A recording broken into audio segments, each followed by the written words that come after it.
constitutionnaliste. J'appelle maintenant Madame la maire pour la lecture du message de la municipalité.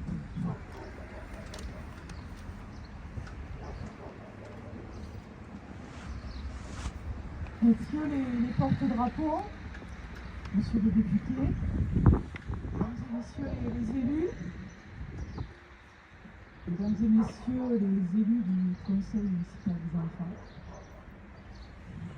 monsieur le maire de Saint-Rustis, mesdames et messieurs du bureau des associations, mesdames et messieurs, nous sommes ici une nouvelle fois devant ce monument aux morts pour nous recueillir, pour honorer la mémoire des victimes civiles et militaires de la guerre d'Algérie et des combats en Tunisie et au Maroc. Donc cette année est le 63e anniversaire. Il y a seulement 12 ans que la journée nationale du souvenir et du recueillement, que la journée du 19 mars a été instituée par la loi du 6 décembre 2002. Il a fallu 50 ans. 50 ans après cette guerre.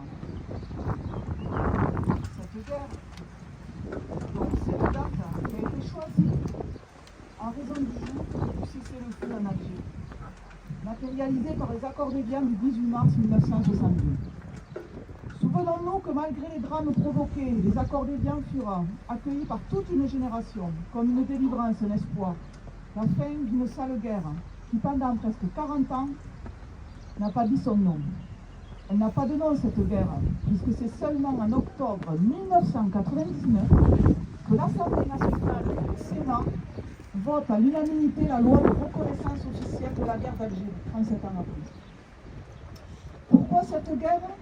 Parce qu'un peuple colonisé pendant 132 ans souhaite l'indépendance de son pays.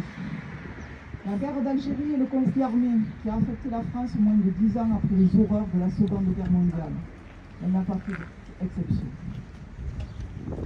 Cette guerre a été marquée par des années de violence, de souffrance et de division. N'oublions pas qu'elle a déchiré des familles, des communautés et des nations. Et elle a laissé des cicatrices profondes qui continuent de marquer notre société aujourd'hui.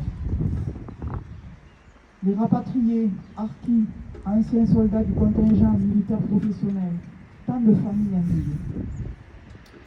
Il est important que les jeunes générations apprennent et sachent ce qui s'est réellement passé au cours de cette guerre, y compris les aspects moins glorieux comme les atrocités commises par les deux camps et l'usage déshonorant et inhumain de la torture. Autant dire que les souvenirs des anciens combattants, les derniers à avoir connu la guerre, sont précieux.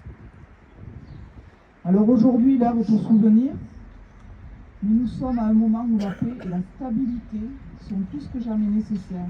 Et surtout, il est l'heure plus que jamais de promouvoir la paix entre les peuples.